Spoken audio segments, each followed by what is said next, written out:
Emma didn't flinch. She adjusted her grip, braced her boot against the concrete foundation she had spent the last 3 days pouring by hand, and pulled. She wiped her forearm across her forehead, leaving a streak of red clay across her brown skin, and examined the threading. "There you are," she said quietly, the way someone might greet an old enemy they'd been expecting. That was the exact moment 4 men in tactical gear stepped out of the tree line. She didn't scream. She didn't run. She looked up, looked at them, and then looked down. At their boots. At the wet cement she had mixed at 4 in the morning because the temperature was cooler and the mixture would set better. At the boot prints now pressed into the foundation she would have to repour. The silence was long enough to be uncomfortable. "I have spent 6 months," Emma said, her voice very calm, "teaching former assassins how to respect a floor." She stood up slowly, the wrench resting against her shoulder like a bat. "You have 5 seconds to step off my wet cement, or I will make you eat those tactical vests." The lead mercenary, a broad man with a jaw like a cinder block who went by the call sign Reyes, looked down at his boots, looked at his team, looked back at Emma. They grabbed her anyway. They were professionals. She was one woman. That was the logic, and it was not wrong exactly, but as Reyes would later explain to his supervisor, it was also not entirely right. Because the woman did not stop talking. Not when they walked her to the truck. Not when they zip-tied her wrists. She told them the tension was too tight and would cut off circulation, and one of them, a younger guy named Marcus, actually adjusted it.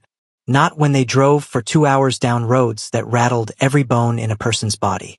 Somewhere around the 40-minute mark, Emma had pivoted from the mold problem she'd already identified on their visible gear to a broader conversation about career sustainability in the private military sector.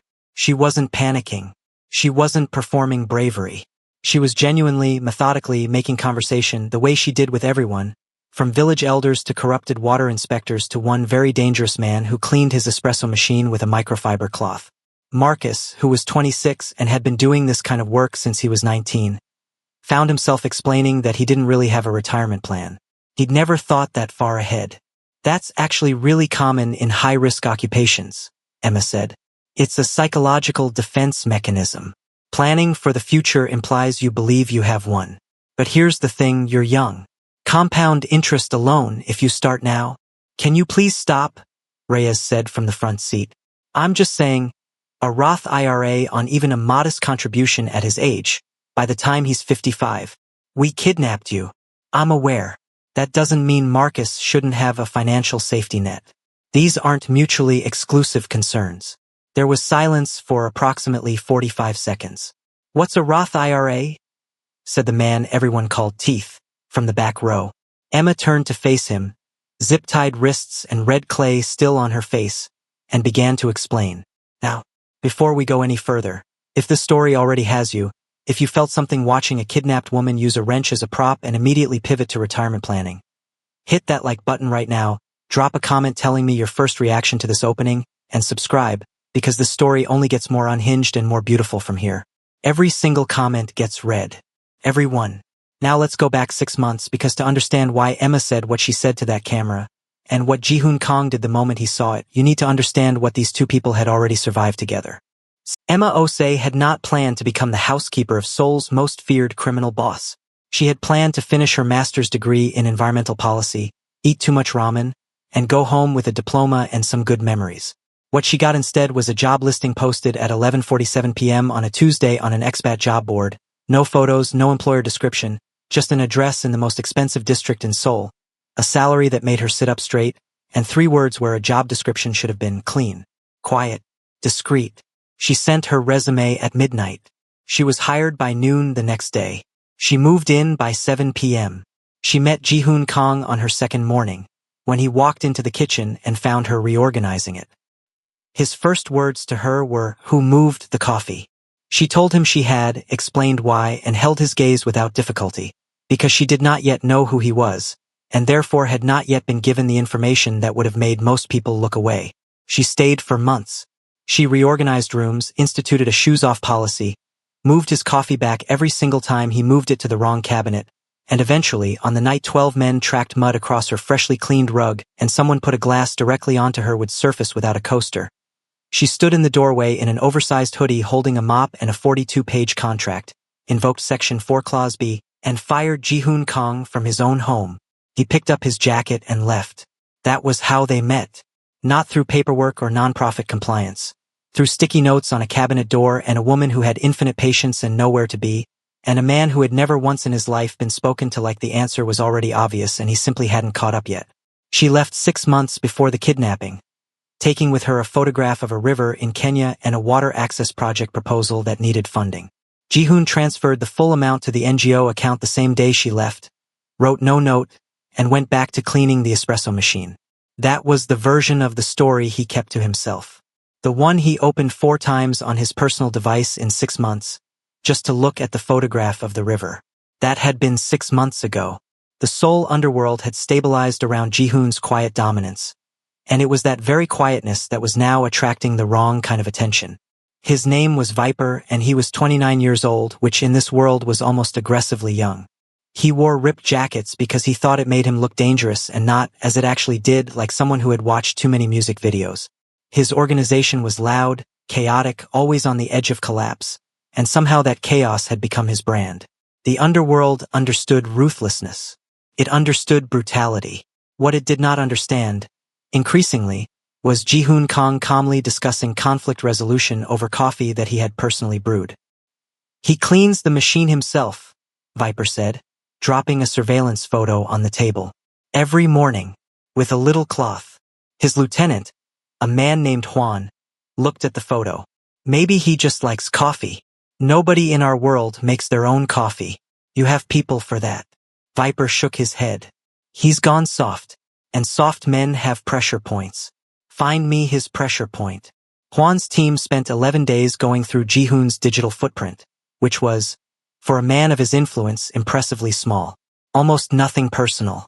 No visible relationships, no family contact, nothing that could be used as leverage. Except one anomaly. A financial transfer to a Kenyan NGO. A series of internal emails, redacted but traceable by the account address. And one photo, a river, wide and gold in afternoon light, that had been opened 4 times from Jihoon's personal device in the past 6 months. They found the project. Found the site. Found the name. Emma. Project coordinator. Currently in a remote village 2 hours outside Nairobi, installing a clean water filtration system with a team of 6 local engineers and what their recon photos described as one absurdly large wrench. Viper looked at the photo of Emma standing ankle-deep in red mud, holding a pipe coupling above her head like a trophy.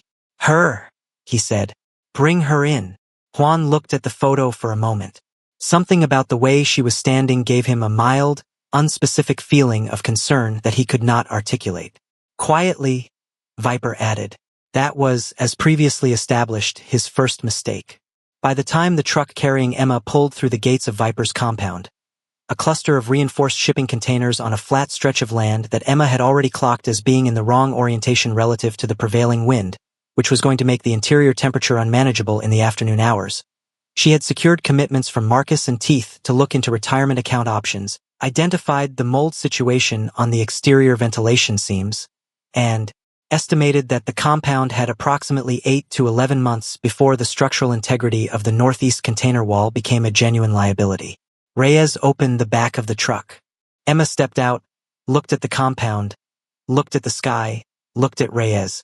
Your east wall has a mold problem, she said. Load-bearing issue in under a year. I'd want to deal with that before winter. Reyes stared at her. I'm just saying. It's relevant to everyone's long-term health outcomes here, including yours. She was walked inside. She did not look afraid. She looked, if anything, mildly annoyed about the cement. The container they put her in was better than expected. That was Emma's first assessment. Someone had installed a folding cot, a single overhead light, and a ventilation slot that, while inadequate by any reasonable standard, at least meant the air wasn't completely static. She noted the mold along the upper seam again.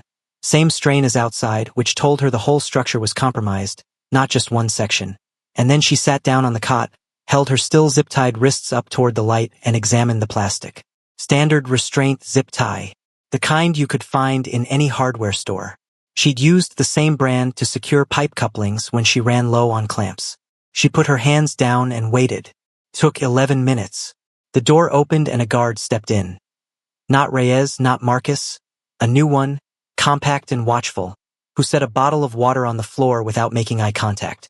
"Thank you," Emma said. He hesitated, clearly not expecting courtesy. "Can I ask how long you've been stationed here?" He said nothing. "I'm asking because of the mold. If you've been here more than 4 months, you may already be experiencing symptoms: fatigue, mild respiratory irritation, maybe some congestion you've been writing off as dust exposure. That's actually mycotoxin response. It's cumulative. The longer you stay, the more it compounds." The guard's jaw shifted slightly. "What's your name?" Emma asked. Another silence. Then, reluctantly, "Sue." "Sue, how long have you been here?" 7 months. Emma nodded slowly, the way she did when data confirmed a hypothesis. "Okay, you're going to want to get a chest x-ray at some point soon. Not urgently, but put it on the list. Do you have medical coverage through your employer?" Sue stared at her for a long moment, then walked out. Emma picked up the water bottle, took a measured sip, and began, quietly and methodically, to work on the zip tie. She had it off in 40 minutes using the corner edge of the cot frame. Not because she was going to run. There were at least 8 guards on rotation. She counted footsteps through the container wall, and the terrain outside was flat and open enough that she wouldn't get 50 meters. She took it off because she found restraints cognitively limiting, and she needed to think clearly. She needed to record a video. Getting her phone had required a separate negotiation. They'd taken it at the truck, but Emma had pointed out, with complete seriousness, that if the goal was a ransom exchange and not an extended kidnapping, Jiun would need proof of life, and a proof of life video delivered via a phone she personally recorded would carry significantly more credibility than anything Viper's team staged.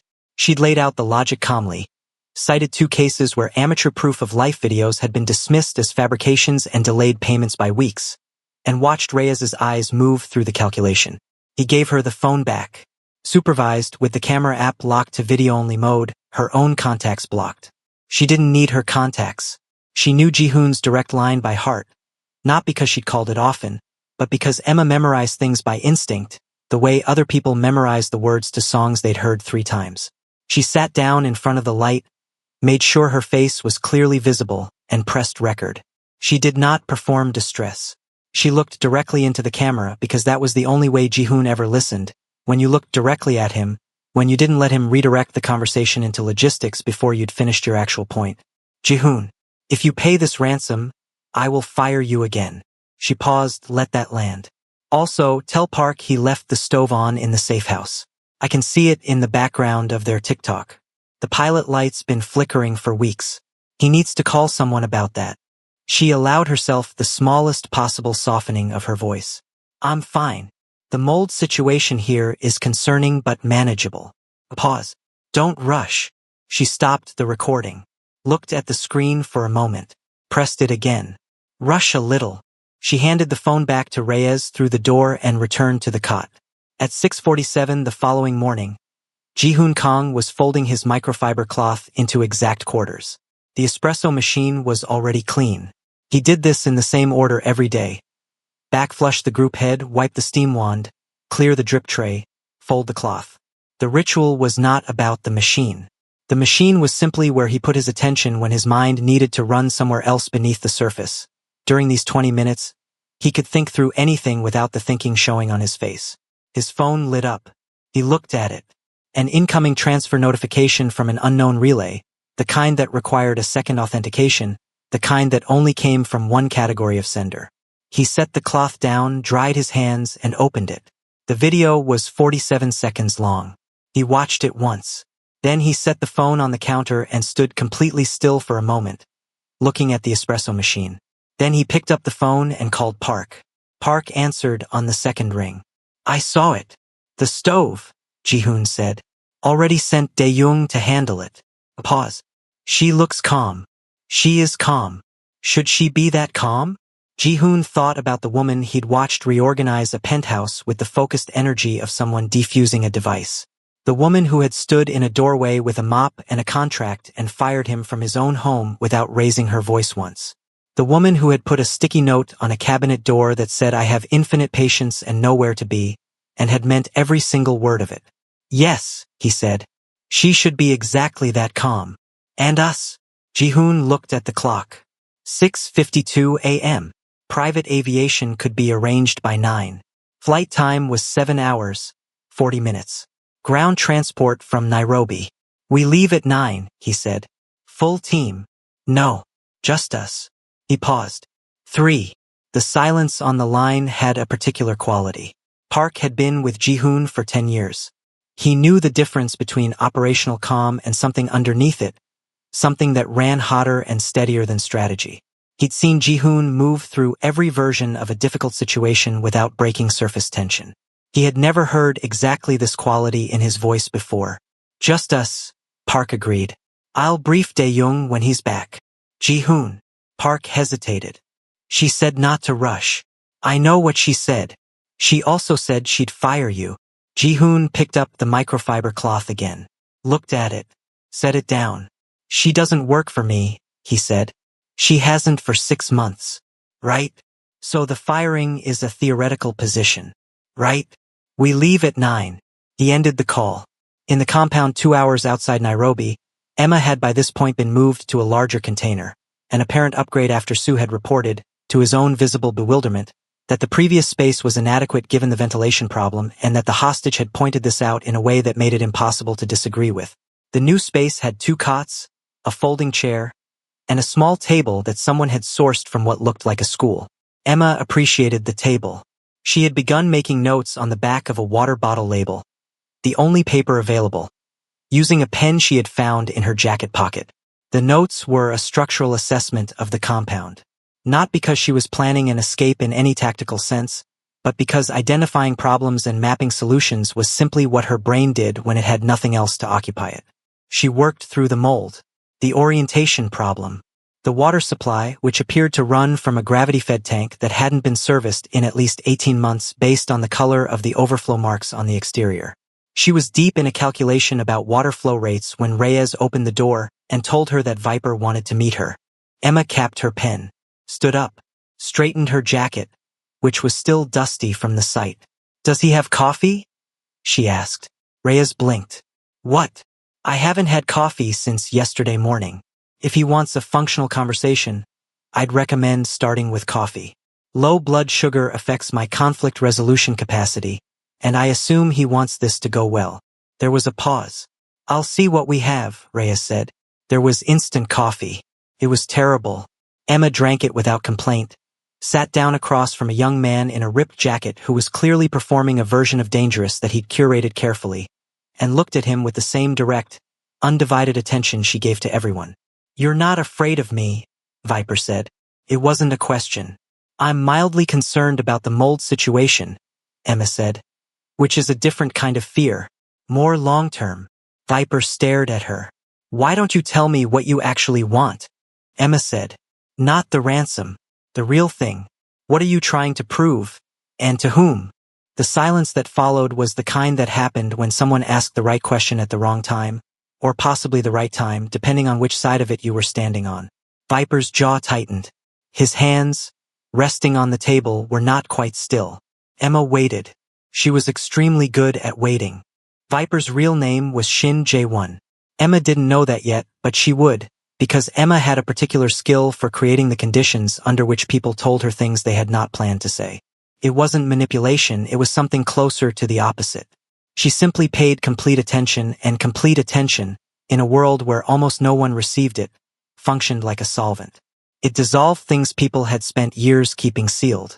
I want him to know, Viper said finally, that he's not untouchable. Jihoon, Emma said. He walks around like the world already belongs to him, like nothing can reach him. And you think taking me reaches him? Viper's chin lifted. Doesn't it? Emma considered this. She had a habit when thinking of going completely still. No fidgeting, no filler sounds, just a pause that sometimes made people nervous and sometimes made them feel, strangely, like they were being taken seriously for the first time in a while. She let the pause sit. It might, she said. But I want you to think about something. You went looking for the one thing that could get Jihoon's attention. And the thing you found was me. A project coordinator who was fixing a water pump in Kenya. What does that tell you about what actually matters to him? Viper frowned. That he's soft. Or, Emma said, that he's honest. Those aren't the same thing. She watched something shift in his face. Subtle. A tightening around the eyes that wasn't anger, exactly, but something adjacent to it. The kind of expression that meant a person had been handed a thought they didn't want but couldn't put back down. You think being feared means you've won something, she said. I'm not saying that to be provocative. I'm saying it because I've watched it up close. And I want to ask you, what does a day look like for you when it's going well? Not a victory. Just a day that feels okay. Viper opened his mouth. Closed it. Take your time, Emma said. He sat with that for a while. The cheap fluorescent light above them buzzed faintly. Outside, someone was doing a guard rotation. She could hear the footstep pattern, the same 3-beat rhythm she'd been tracking since she arrived. Slightly uneven because the leftmost guard had a gait issue that suggested either an old knee injury or a badly fitted boot. My dad had this workshop, Viper said slowly, like someone pulling a splinter. When I was a kid, he made furniture. Nothing fancy, just it was organized. Every tool had a hook. Every piece of wood was sorted by size. He stopped. I used to go in there just to sit, even when I wasn't doing anything. Emma nodded. Not the encouraging, performative nod, the real one, the one that meant, I heard you and I'm keeping it. What happened to the workshop? She asked. The shift in his face this time was different. Deeper. We lost the apartment. When I was 9, everything went into storage. The storage got foreclosed. He exhaled through his nose. He never set up another one. Because it hurt too much, Emma said. Viper said nothing, which was its own answer. So you've been living in the messy version ever since, Emma said. Because the organized version got taken. And if you build something ordered, something that has a place for everything, it can be taken again. The fluorescent light buzzed. Viper's hands on the table were very still now. The chaos isn't your personality, Emma said. Not unkindly. It's your armor. If nothing is ordered, nothing can be taken from you. But here's what that costs you, Jiun. He looked up sharply at his real name. It costs you the workshop, the thing you actually wanted, the place you went to just to sit. The silence that followed was the kind that happens in the small hours of the night when someone finally stops running. Emma didn't fill it. She let him have it because it belonged to him. He didn't cry immediately. It built slowly, the kind of crying that comes after years of pressure with no release valve, the kind that starts behind the eyes and takes a while to get to the surface. By the time it did, Emma had moved her hand across the table and covered his, and she was saying, in the same calm, unhurried voice she used for everything, It's okay. That's supposed to be in there. That's not weakness. That's just the real thing. Viper Shin Jae-won, 29 years old, the most chaotic rising criminal force in Asia, put his other hand over his face and cried in a way he probably hadn't since he was 9 years old in a foreclosed apartment building wondering where his father's workshop had gone. Emma patted his hand. She did not look victorious. She looked the way she always looked when someone let something true out into the open. Steady, and a little tired and genuinely glad for them. She did not notice the door opening. She did not hear the first guard neutralized in the corridor 30 feet back, because Jiun used suppressed rounds and moved like water over flat stone. No friction, no unnecessary sound. She did not hear Park clearing the eastern checkpoint or Dae-young disabling the compound's external communications with the efficiency of someone who had done it so many times it had become boring. What she did hear, finally, was the particular quality of silence that entered a room just before Jihoon Kong did. She had noticed it the first time he walked into a meeting, the way the air changed slightly, the way every person in a room made some small unconscious adjustment, like plants turning toward light or away from a pressure system. She had told herself, the first time she noticed it, that it was just charisma. Then she'd spent 8 weeks in close proximity to it and decided it was something more structural than charisma. It was the feeling of being in the presence of someone who had decided, fully and without reservation, what they were and what they would do, and who had not revisited that decision in a long time. She looked up. Jihoon was standing in the doorway. He had technically burst in. She heard the door connect with the container wall with a sound like a starting gun. But burst implied a loss of control, and Jihoon did not lose control. So what he had actually done was open the door with complete decisive force while remaining entirely composed, which produced an effect somewhere between an entrance and a statement. He was in his suit. She didn't know what she'd expected, tactical gear, maybe some concession to the terrain and the circumstances, but no. Dark suit, white shirt, the top button undone, which was the maximum visible concession Jiun Kong made to informality. His gun was up, sweeping the room with the practiced efficiency of someone who had done this many times. He stopped. He took in the scene. Emma at the table, hand over the hand of a crying man in a ripped jacket. The cheap coffee cups. The buzzing fluorescent light. The complete absence of crisis.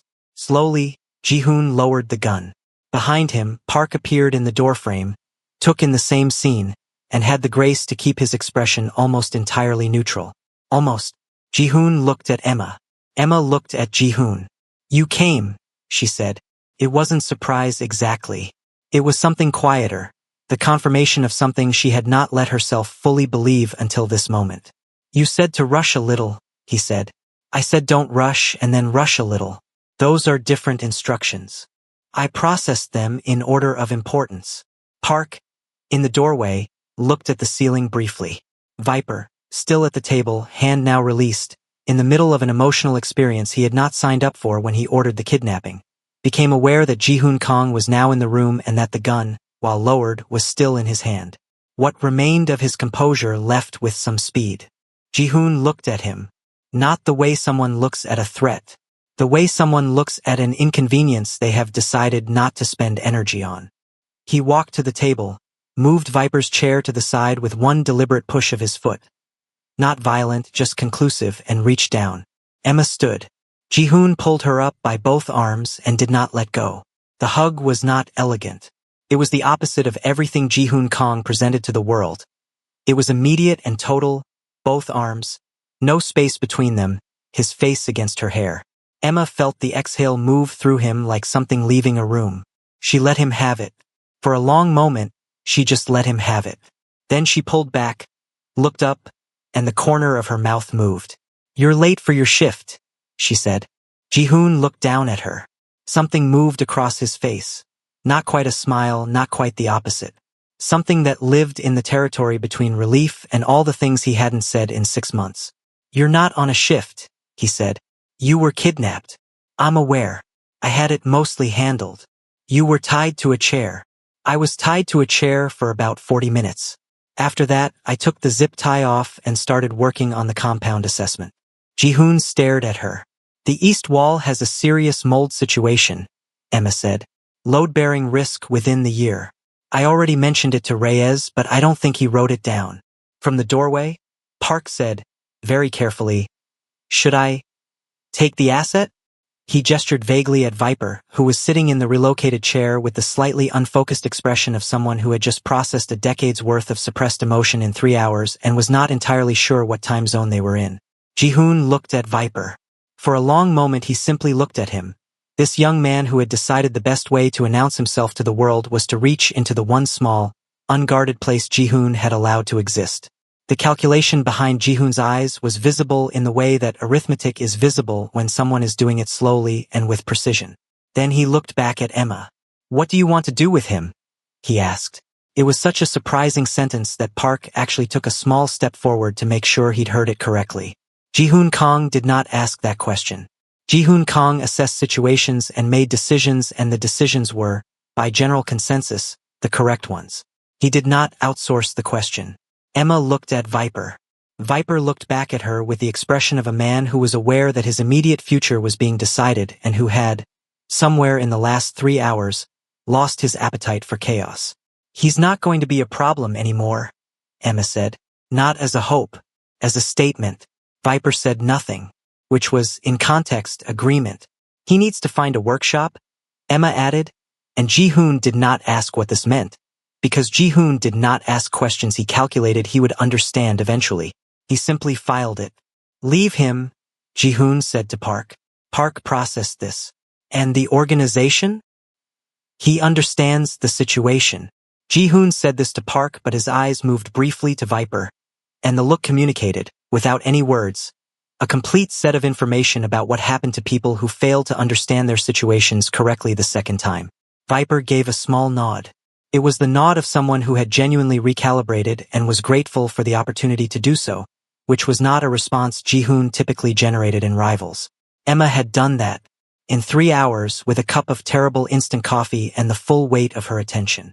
Park stepped aside from the doorway. Dae-young appeared behind him, gave the room a brief professional assessment, looked at Viper, looked at Emma, looked at Jiun, and decided that this situation did not require his input. They moved through the compound in reverse. Jiun with his hand at Emma's back, not gripping, just present, a pressure that said, "You are here, I know where you are." Emma walked at her normal pace, which was not slow. She noted, as they passed through the corridor, that the ventilation situation on the north side was actually worse than the south, which she was adding to the structural assessment that she would, apparently, still be completing from memory. "You're cataloging the compound," Jiun said. "It wasn't a question.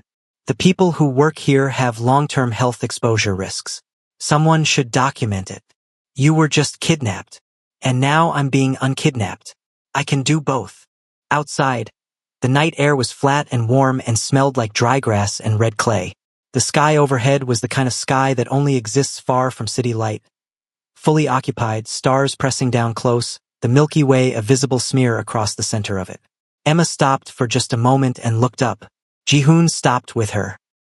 He looked up too, following her gaze, and for a few seconds neither of them said anything. Just two people standing in the dark outside a compound in rural Kenya, looking at the same sky, the sounds of Park and Dae-young completing the vehicle check behind them. "You came yourself," Emma said, still looking up. "Yes. Not an army." "No. Why not?" Jiun was quiet for a moment. "An army is a message. I didn't want to send a message." Emma looked at him then. "What did you want?" He met her eyes. "To come myself." She held the look for a second. Then she turned toward the vehicle, and Jiun fell into step beside her. And the thing that had been said without being said exactly hung in the warm night air between them. The drive back to Nairobi took 2 hours. Emma sat in the back with Jiun, Park in the front, Dae-young driving. Park had produced, from somewhere in the operational kit, a thermos of coffee. He handed it back without comment. Emma wrapped both hands around the thermos and drank, closed her eyes briefly, and exhaled. "Good?" Jiun asked. "Medium. Better than the instant coffee." "The instant coffee from your captors. They were very apologetic about it once I explained caffeine's role in baseline cognitive function." Jiun looked at the side of her face, the clay dust still on her forehead, the ink on her wrist where she'd run out of paper and had continued the compound assessment. The complete, uncomplicated steadiness of her, as if being taken across international borders by mercenaries and then delivering an impromptu therapy session to a crime lord, was simply something that had happened, like traffic. "Emma," he said. She opened her eyes and looked at him. "I'm going to need you to tell me you're actually okay. Not as a transaction. Not as data verification. The way you say it when the alternative is not something you want to sit with." Emma looked at him for a long moment. Really looked, the way she looked at the pump housing at 4 in the morning, the way she looked at a contract with a pricing inconsistency, the way she looked at Viper when she asked what a good day felt like. With the full weight of attention she gave to everything. "I'm actually okay," she said. "I was scared for about 8 minutes, when they first grabbed me. Then I started problem solving and the fear turned into something I could work with." 8 minutes, Jiun said. "I'm not going to claim I was never afraid. I was, but after that," she paused. "I knew you'd come." The car was quiet. Outside, the darkness moved past at highway speed. "I knew you'd come," she said again. "And I knew you'd be fast, and I knew you wouldn't do anything loud or messy about it. So I just had to manage the situation until you got there." Jiun said nothing for a moment. Then, "You managed the situation by giving investment advice to the mercenaries and providing therapy to the man who had you kidnapped. I provided emotional processing guidance. It's different. It's not different. It's slightly different." From the front seat, Park made a sound that was technically a cough but was not a cough. Jiun was looking at her with an expression that she had catalogued, over 8 weeks of close proximity, as the one he used when something had moved past his defenses before he'd noticed it coming. He used it rarely. She had seen it once when Park told him a joke at the end of a very difficult day, and once when one of the community kitchen coordinators sent a photo of a program milestone, and once, just once, when Emma had put a cup of coffee on his desk exactly the way he liked it without being asked and then left without saying anything about it. He was using it now. "I have a proposal," Emma said. Jihoon's eyebrows moved slightly. You want to negotiate. I'm always negotiating. You've had 6 months to figure that out. Name the terms. 1 week, she said. In the village. You help me finish the filtration system. She paused. And you wear the apron. Jihoon looked at her. Outside, Kenya moved past in the dark. Inside the car, Park and Dae-young were performing an impressive act of being completely absent despite being physically present. The apron is non-negotiable? Jihoon said. Deeply non-negotiable. Another pause. Fine, Jihoon said. Emma smiled. Not the small, careful corner of the mouth movement. The real one. The one she didn't hand out routinely. Jihoon watched it happen and said nothing, because some things did not require comment. They stayed at a guest house in the nearest town that night.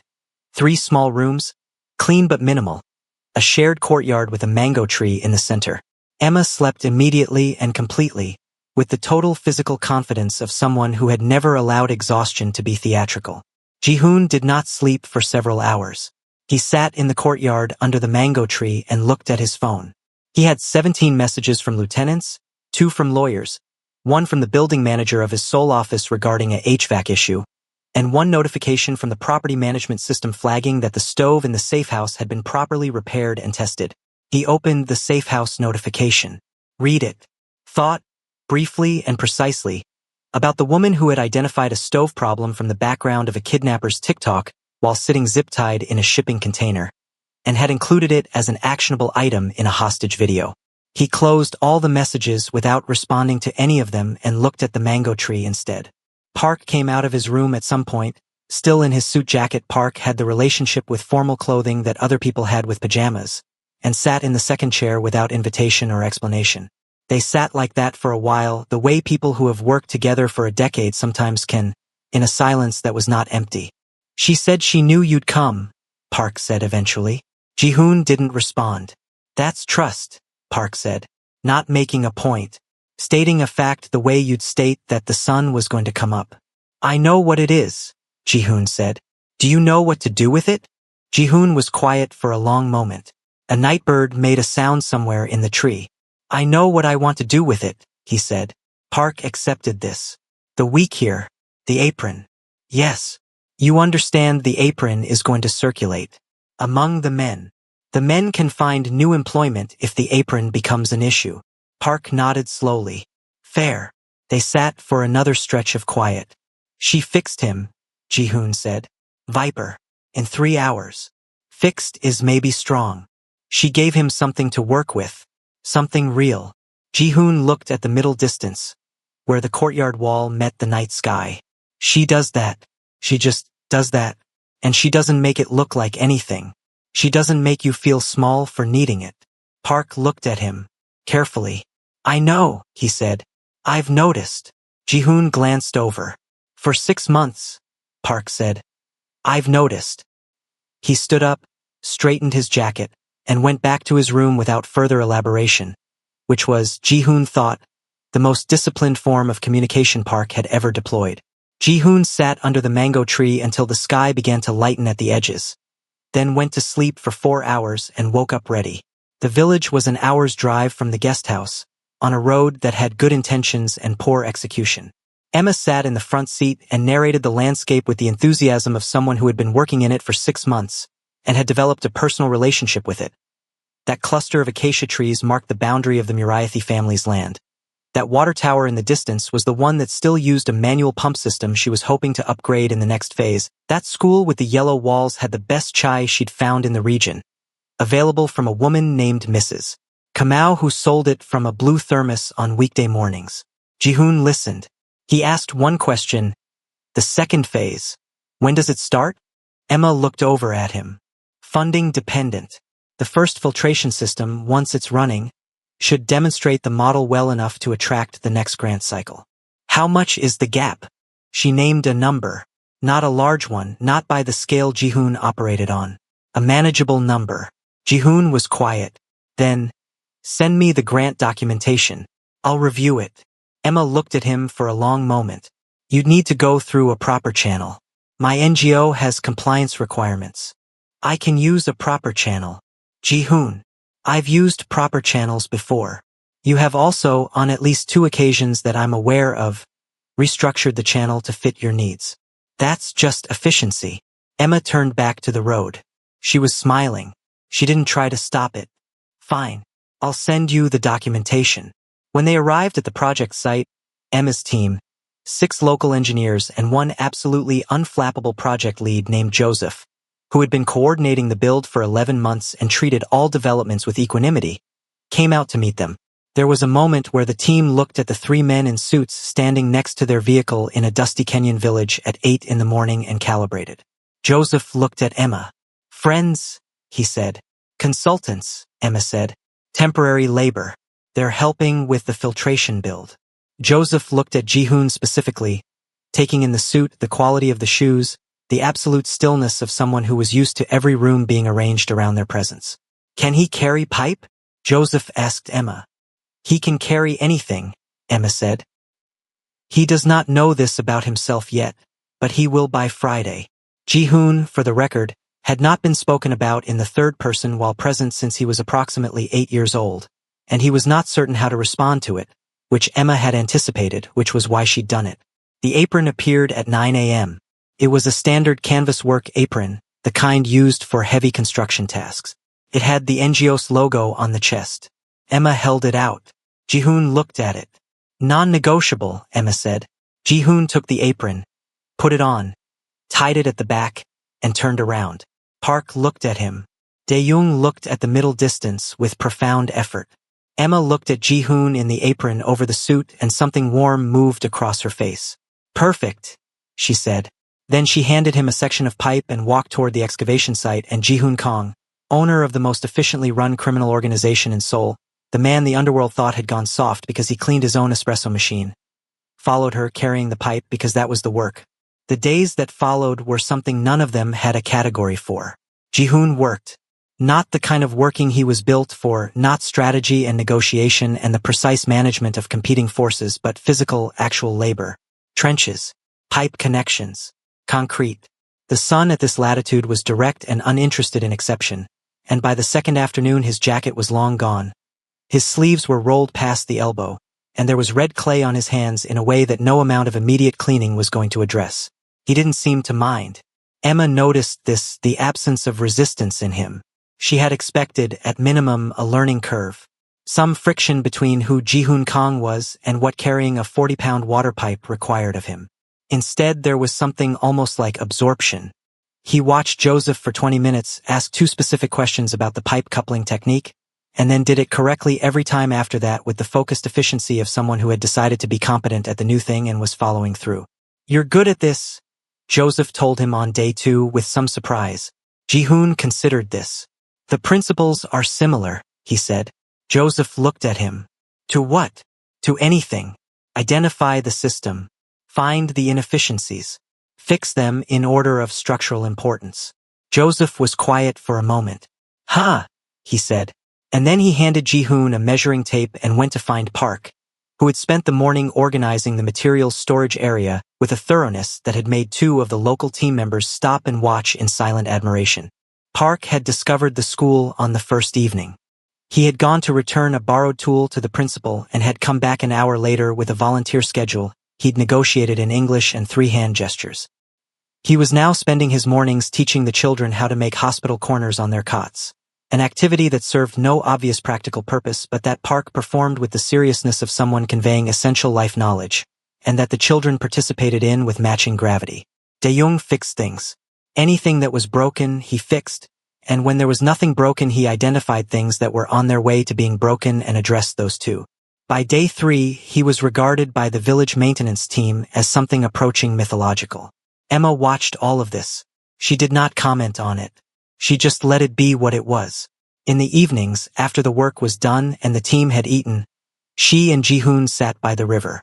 The same river from the photograph, wide and gold at this hour, catching the last light before it dropped below the acacia line. They talked or they didn't.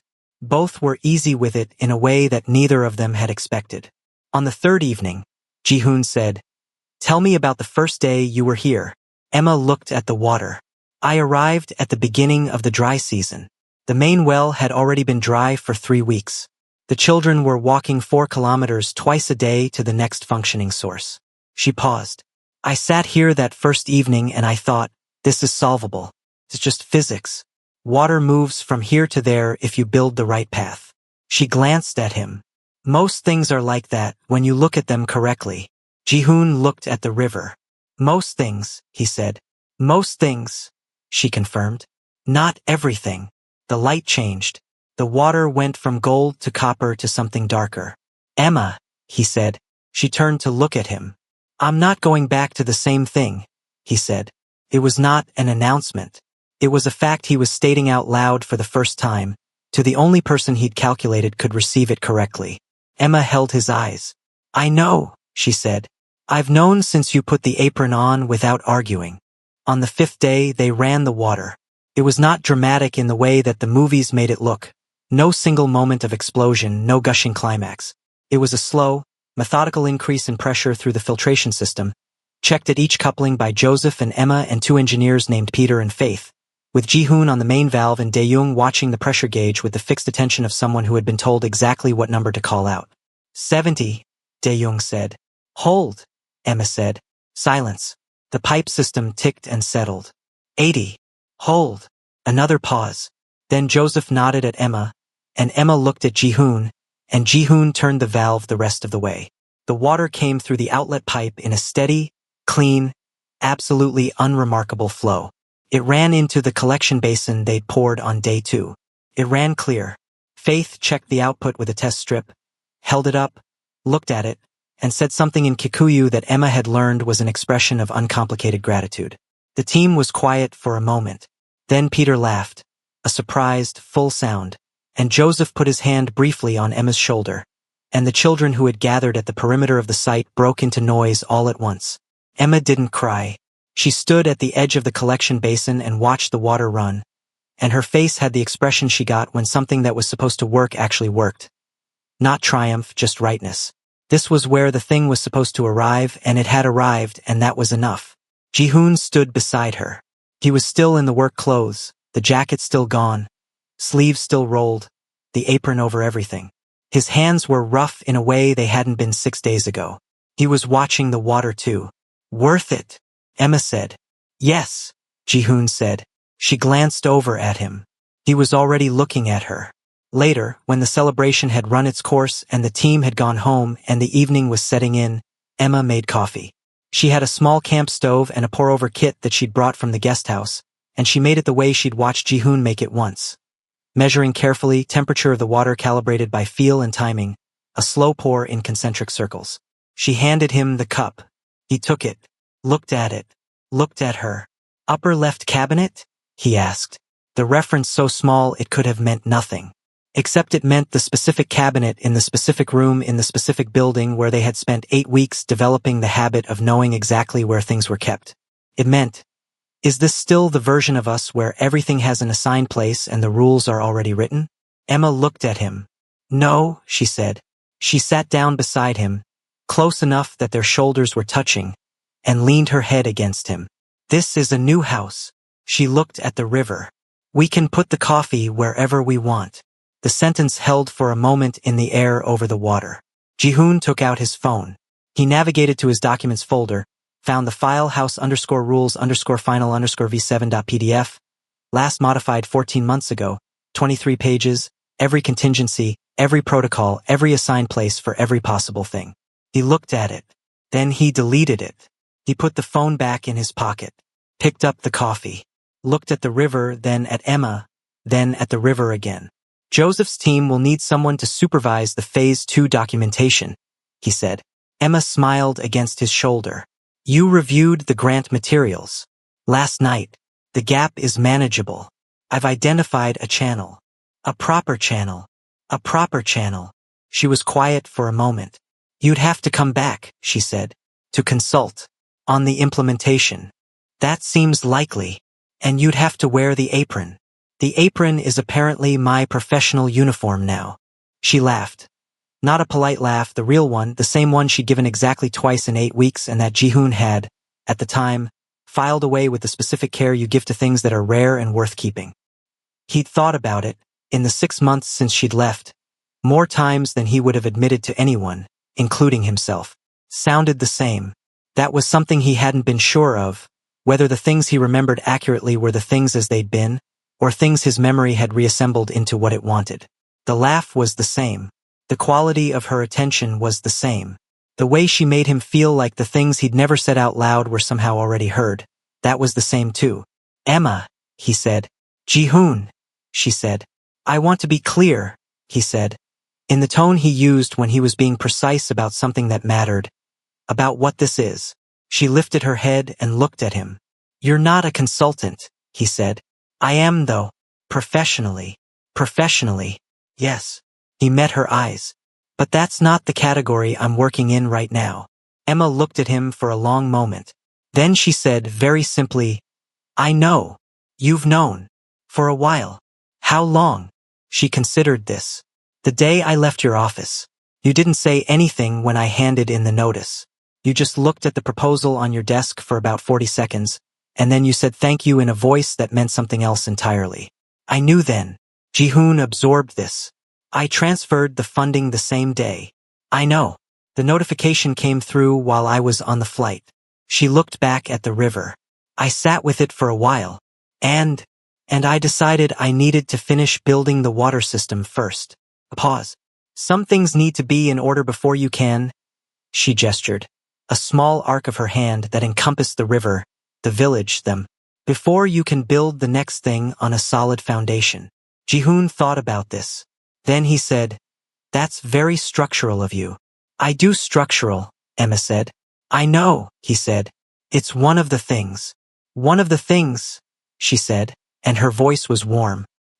He put his arm around her and she let him, and they sat by the river while the last light left the sky and the stars came out. The same impossible carpet of them she'd seen every night for 6 months and never stopped noticing. Park, who had come to find them to report that the school principal had invited the full team to breakfast the next morning, stopped at the riverbank about 20 meters back, assessed the situation with his particular brand of disciplined perception, and turned around silently to go report that he had been unable to locate either of them and they would have to manage breakfast logistics in the morning. Dae-young, who had also been sent, had already turned around before reaching the riverbank. He had assessed the situation from further back and made his decision with greater efficiency. Park acknowledged this with a nod when they met back at the vehicle. They did not discuss it. Some things did not require comment. The next morning Jiun helped dismantle and clean the tools, pack the equipment, and record the final phase documentation with the methodical care he brought to everything. He worked alongside Joseph, who had, over the course of a week, stopped treating him with professional wariness and started treating him with the particular respect reserved for people who do what they say they'll do. Joseph shook his hand at the end, both hands around Jihoon's, the way that meant something. You'll come back, Joseph said. Not a question. Yes, Jihoon said. On the drive to the airport, Emma fell asleep against the window. Jihoon watched the road and the light and the land moving past. In the weeks after, the world would notice that Jihoon Kang's organization had grown quieter, cleaner, that certain community initiatives received unusual levels of support, that the man himself appeared occasionally in places that made no strategic sense, a village infrastructure project in rural Kenya, a school supply delivery, a grant review meeting with the NGO board where he sat at the back and asked 2 precise questions. The underworld watched all of this and decided, collectively, that Jihoon had definitely gone soft. They were correct in the way that water is soft, which is to say, wrong about what that means. Here is what this story was underneath all of it. It was a story about the places inside people that get walled off, not out of coldness, but out of the specific protective intelligence that knows a thing was taken once and might be taken again. Jihoon built systems because systems could be held. Viper made chaos because order had a price he'd already paid. Emma had none of those walls and it cost her nothing, and that was the rarest kind of person. Someone who had found a way to remain open and still remain standing. The lesson, if there is one, isn't that love fixes people. It doesn't fix people. What it does, when it's real, is make the walls unnecessary. Jihoon didn't change because Emma arrived. He became more himself because she paid attention to who that actually was, past the structure and the microfiber cloth and the 23-page PDF, past the silence and the controlled rooms. all the way to the person who looked at a photograph of a river 4 times in 6 months and called it nothing. He deleted the rules. Not because rules don't matter. Because the right house doesn't need them in a PDF. The right house already knows where the coffee goes. And somewhere in a Kenyan village, water runs clean through a filtration system built by an apron-wearing crime lord, a hospital corner enthusiast, and a mechanic who fixed everything that was broken. And every morning, in a place that was not the upper left cabinet and was not anywhere that had been decided in advance, someone makes coffee. And it is exactly right. Thank you for staying with this story until the very last word. That means more than a quick like or a scroll past, you actually let it land, and that's the whole point of telling it. If this one stayed with you, the wrench, the wet cement, the crying crime boss, the apron, the river, leave a comment and tell me which moment hit the hardest. I read every single one. Hit like if this story was worth the hour. Subscribe because more stories like this one are coming. Same care, same intention, same refusal to let the ending be anything less than real. I'll see you in the next one.